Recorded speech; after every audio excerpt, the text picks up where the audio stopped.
Sensor eksternal tidak mempengaruhi bidang aliran yang terbentuk di dalam saluran.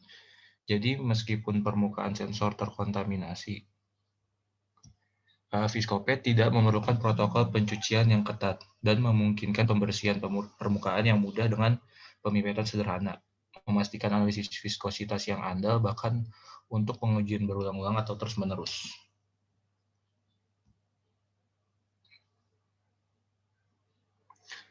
Eh, Tantangan utama viskometer kapiler sebelumnya adalah ketidakmampuan untuk menghasilkan kondisi laju geser yang diinginkan tanpa peralatan pompa yang besar dan mahal. Viscopet mengatasi tantangan tersebut dengan mengendalikan pompa portable melalui pemrograman sederhana dari microcontroller Arduino, sehingga memungkinkan hasil berupa berbagai macam laju aliran untuk diprogram dan mencapai tingkat kemampuan kontrol yang tinggi untuk kontrol laju geser yang waktunya bervariasi.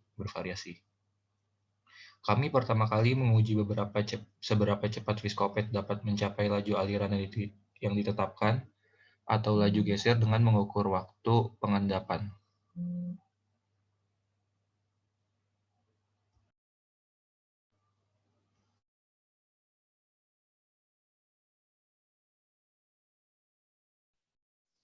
Berdasarkan foto yang di kiri ini, campuran gliserol dalam air memiliki viskositas 51,26 centripos. TS membutuhkan waktu kurang lebih 1,2 menit untuk mencapai Q sama dengan 48,8 ml per menit, atau delta P sama dengan 84,0 kPa. Kemudian gambar yang C, menghitung viskositas dengan terus mengukur delta P dengan meningkatkan Q secara bertahap dengan interval langkah 1,5 menit lebih lama dari TS.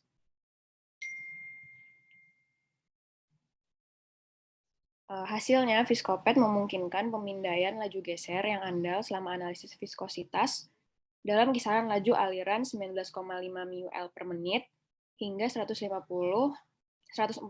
ml per menit, atau laju geser 212 per second hingga 1521,9 per second. Dan memastikan pengukuran viskositas yang akurat dengan Emax sama dengan 6,68% dan CVmax sama dengan 0,07%. Dengan tingkat kemampuan kontrol aliran yang tinggi, kami menerapkan Viscopet pada analisis fluida Newtonian dan non-Newtonian berikut ini. Newtonian Fluid Analysis. Kami memeriksa seberapa akurat Viscopet dapat menganalisis fluida Newtonian dalam berbagai kondisi laju geser, panjang saluran, dan konfigurasi saluran. Dalam percobaan kali ini itu serpentin dan lurus. Saluran fluida sepanjang 10 cm dalam konfigurasi lurus, sedangkan saluran fluida lebih dari 20 cm berada dalam konfigurasi serpentin. Seperti yang diuji dengan campuran gliserol dalam air dalam kisaran viskositas dari 6,05 centripos hingga 51,26 centripos.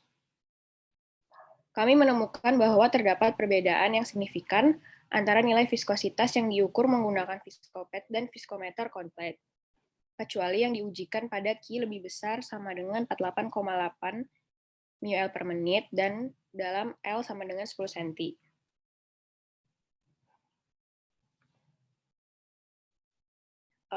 Hasilnya ada 3 penyebab yang menyebabkan pengukuran viskositas ini tuh menjadi tidak akurat. Yang pertama, di luar rentang pengukuran tekanan.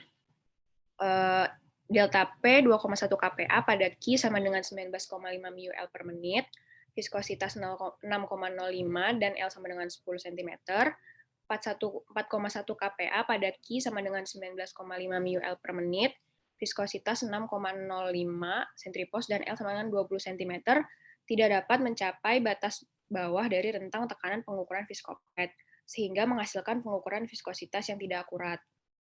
Yang kedua itu kerusakan pompa portable pada tekanan tinggi dan deformasi tubing dalam konfigurasi saluran serpentin.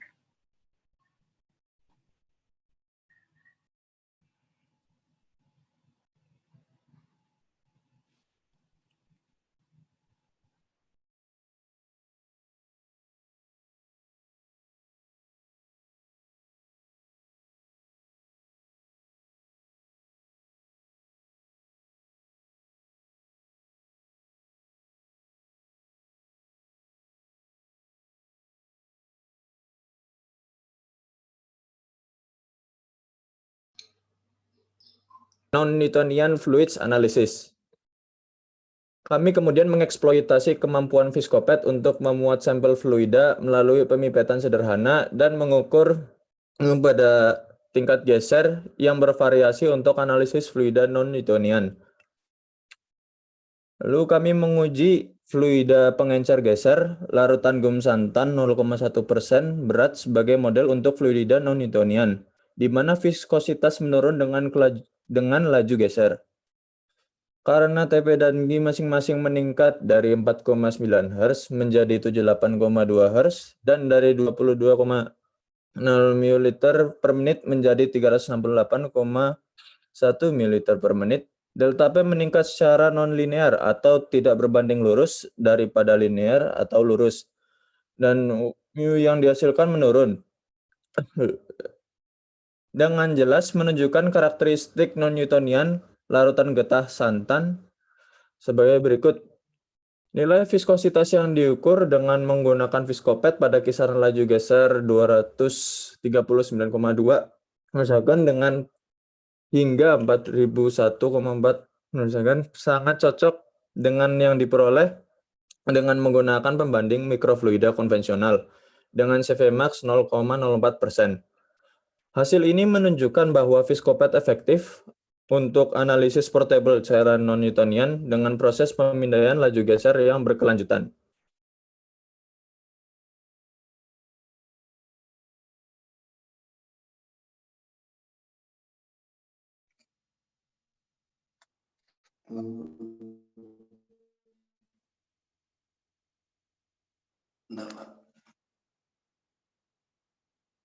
Kita dapat menguji konsentrasi getah santan yang lebih tinggi 1,0% berat dengan panjang kapiler yang lebih pendek 5 cm menunjukkan bahwa kisaran viskositas Viscopet yang dapat diukur dapat dengan mudah disesuaikan untuk dipasang untuk berbagai aplikasi. Keuntungan utama Viscopet adalah bahwa semua bagian Viscopet mudah diganti dengan yang baru dengan spesifikasi berbeda, yaitu dimensi saluran, kisaran laju aliran, kisaran tekanan yang dapat diukur.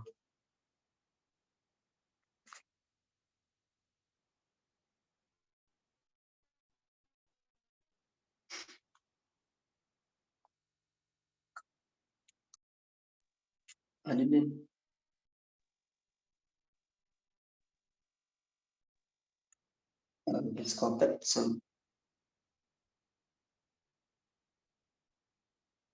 Viscopet sebagai metode aktif dapat dengan mudah dibuat bahkan oleh pengguna bahan bakar atau profesional melalui penggunaan informasi dari jurnal ini, memungkinkan tepat kontrol geser tingkat tanpa peralatan tambahan. Kami memanfaatkan kemampuan modular Viscopet untuk menyesuaikan kisaran viskositas yang dapat diukur dengan mengganti bagian pipa sepanjang 20 cm dengan bagian pipa sepanjang 5 cm. Panjang kapiler yang lebih pendek mengurangi penurunan tekanan imitasi kapiler, memungkinkan nilai viskositas yang lebih tinggi untuk diukur pada rentang pengaturan tertentu.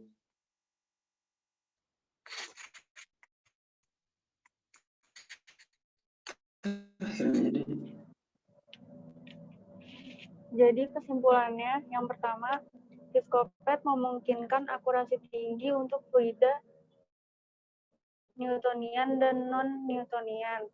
Yang kedua, masing-masing bagian Viscopet dapat dengan mudah diganti dengan alternatifnya, sesuai kebutuhan pengujian. Dan yang ketiga, Viscopet juga sangat berguna sebagai alat pengajaran, pelatihan, dan pendidikan.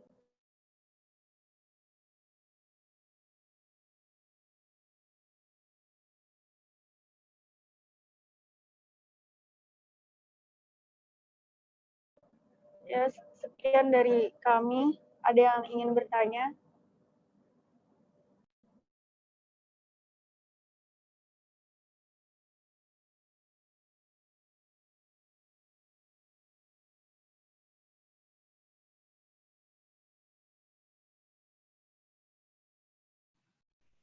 Untuk yang ingin bertanya bisa langsung tulis di kolom chat aja ya.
Saya ingin menjawab pertanyaan dari Rino.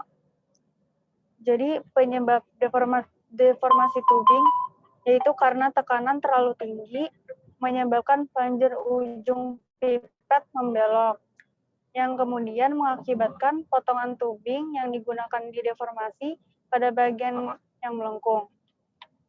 Nah, kemudian hal tersebut itu akan menimbulkan kesalahan dalam parameter geometris saat menganalisis viskositas dan menghasilkan hasil relatif yang signifikan. Karena saluran lurus tidak memiliki ujung membelok, makanya hal tersebut tidak terjadi di konfigurasi lurus. Itu aja, Rino. Udah jelas belum? Berarti dari tekanannya ya jadi belok gitu. Iya, jelas. Terima kasih, Sekar. Sama-sama, Rino.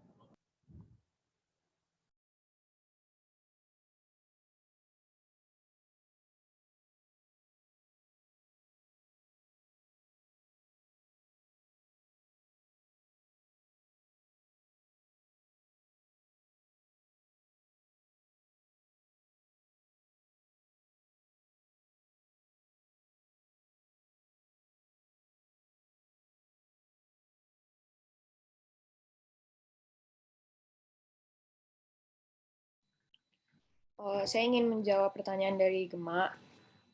Pertanyaannya itu, pada penjelasan bagian Viscopet fabrication disebutkan suatu bagian dari Viscopet, yaitu konektor PDMS. Apa itu PDMS? Nah, PDMS itu tuh kepanjangannya polydimethyl siloxane, merupakan bahan polimer organik yang berbasis silikon. Dia merupakan bahan polimer yang paling baik digunakan. Biasanya itu digunakan dalam sistem saluran mikro, KAUX, pelumas, dan lensa kontak. Polydimethyl siloxane atau dimethicon adalah polimer yang banyak digunakan untuk pembentukan dan pembuatan prototipe chip mikrofluida. PDMS biasanya digunakan dalam fabrikasi perangkat mikrofluida karena biayanya yang rendah. Terus prosedur fabrikasi sederhana dan transparansi optik yang sangat baik. Properti penting PDMS itu adalah air, udara, dan beberapa pelarut organik lainnya memiliki kelarutan dan permeabilitas atau sifat dapat diserap yang signifikan. Apakah sudah jelas? Oke, ya, sudah jelas.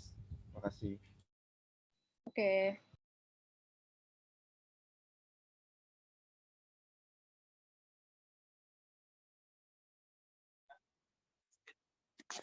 Baik, saya akan menjawab pertanyaan dari Pratama Riki.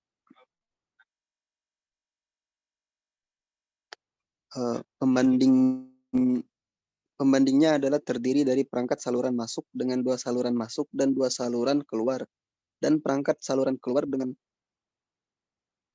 saluran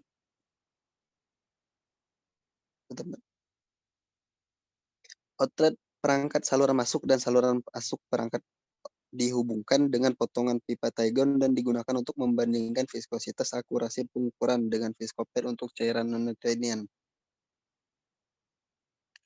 Mungkin begitu aja. Riki, ada yang mau ditanyain lagi?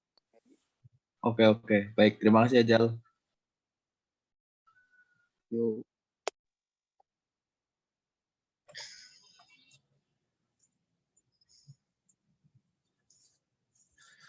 Saya akan menjawab pertanyaan dari Parar.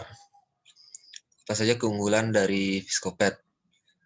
Viscopet dapat diganti panjangnya dan bagian-bagiannya, dapat disesuaikan maupun diganti dengan mudah. Selain itu biayanya juga rendah, jadi bisa dipakai untuk semua kalangan, bukan cuma profesional, dan juga bisa dipakai sebagai alat pengajaran. Fabrikasinya sederhana dan hanya dengan proses pemipetan. Apakah sudah jelas? Baik, terima kasih jawabannya.